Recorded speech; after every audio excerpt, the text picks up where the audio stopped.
Iconic టవర్ల పేరిట 5 బిల్డింగులు, iconic టవర్ల పేరిట 5 బిల్డింగులు 2271 కోట్ల రూపాయలు. 2018లో టెండర్లు పిలిచినప్పుడు వచ్చిన రేటు 2018లో 5 ఐకానిక్ టవర్ల పేరిట 2018లో ఈయన టెండర్లు పిలిచినప్పుడు వచ్చిన రేటు 2271 కోట్ల రూపాయలు 2018లో. ఇప్పుడు మిగిలిపోయిన పనులు అయ్యే బిల్డింగ్లే, మిగిలిపోయిన పనులకు ఇప్పుడు నిర్మాణ వ్యయం ఎంత తెలుసా?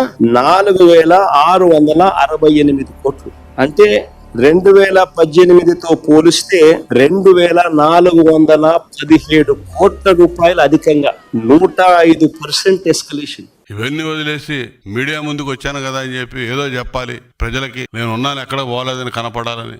అసలు ఎక్కడ ఉంటున్నావు నువ్వు ఆంధ్రప్రదేశ్ వదిలిపెట్టి నువ్వు బెంగళూరు టూర్ చేసుకుంటా కూర్చొని ఏం చేయాలో అర్థం కాని పరిస్థితిలో ఉన్నటువంటి నీకు ఇలా ప్రజలు నమ్మే పరిస్థితి లేదు. గమ్మత్తైన విషయం గమనించారా? మన స్టేట్ లో ఒక పొలిటికల్ పార్టీ మాత్రం డేటాతో తప్ప మాట్లాడదు.